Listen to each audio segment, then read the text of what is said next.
네, 여러분 안녕하세요. 노과당TV입니다. 자, 이제 상반기 자소서 제출이 이루어진 회사가 있고 면접을 이제 슬슬 준비를 하시는 분들도 계시겠죠. 제가 늘 말씀드렸지만 면접 준비는 지금부터 하는 겁니다. 나중에 우리가 서류 발표가 나고 난 이후에 그때 가서 이제 면접 준비해야지 라고 하시면은 그때는 이미 늦어요. 이 면접 준비라고 하는 것이 우리가 실제적으로 한 4, 5일 만에 가능한 것은 아닙니다. 여러분들이 건축기사나 토목기사를 따실 때를 생각해 보시기 바랍니다. 토목기사 보통 2개월 전에 준비하죠. 건축기사도 그렇고요. 저희가 그 쉽다는 건설안전기사도 최소한 2주 이상은 공부해서 시험에 들어갑니다. 그리고 우리가 예를 들어서 나중에 기술사를 준비하시는 분들도 있으십니다. 기술사도 2차 시험을 우리가 구술 면접으로 보게 돼 있죠. 그러면 우리가 기술사 면접을 한 5일 만에 준비해서 들어가시는 선배님들이 계실까요? 아닙니다. 3, 4개월은 준비를 해서 들어가시죠. 이렇듯 면접이라는 것도 똑같습니다. 구술 시험이죠. 그리고 내가 알고 있는 만큼을 내뱉는 겁니다. 내가 어떤 성향을 갖고 있는 사람인지를 보는 게 면접이 아닙니다. 말 그대로 면접이라고 하는 것은 이 직원을 뽑아서 우리가 돈을 주고 일을 시킬 만큼 이 직무에 대해서 이해도가 있냐라는 것을 물어보는 겁니다. 그렇기 때문에 면접 준비는 우리가 범위가 상당히 넓고 그리고 일정 범위 안에서도 내가 깊게 들어가야 될 부분은 깊게 들어가야 돼요. 뭐에 따라서? 본인이 지원하는 직무에 따라서. 우리가 예를 들어서 건축시공직으로 지원한다. 그러면 건축시공직이 하는 일을 학교에서 4년 동안 전공 과목을 통해서 배워오냐? 절대 그렇지 않습니다.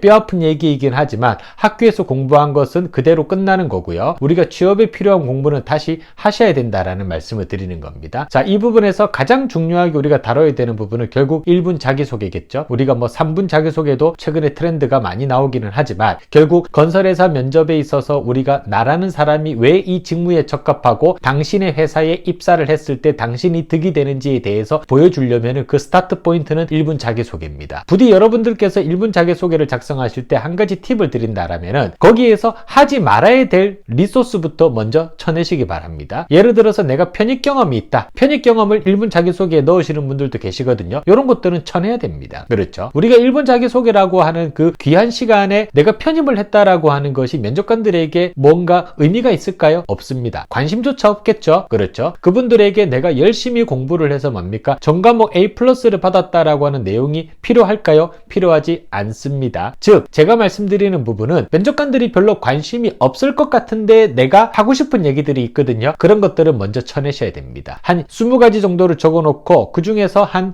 5개, 6개 정도를 쳐내고 나면은 이제 남는 게 몇 개 안 되거든요. 그러면은 그 리소스만을 가지고 내가 1분 자기소개를 작성을 하셔야 돼요. 그리고 거기에서 조금 더 디벨로핑을 해서 3분 자기소개도 작성을 하시는 겁니다. 우리가 1분 자기소개는 잘 작성하는 것도 중요하지만 쓸데없는 말이 안 들어가야 됩니다. 면접관들이 들었을 때 전혀 귀에 들어가지 않는 그런 내용들 그리고 필요 없는 내용들 이런 것들을 먼저 쳐내고 나머지 것들을 잘 다듬어서 1분 자기소개를 작성을 해주시기 바랍니다. 이게 바로 1분 자기소개가 가장 성공적으로 면접을 이끌어가는 스타트 포인트로서의 역할을 하는 방법이다 라고 이해를 해주시면 될 것 같습니다. 면접 준비 잘 하시기 바랍니다.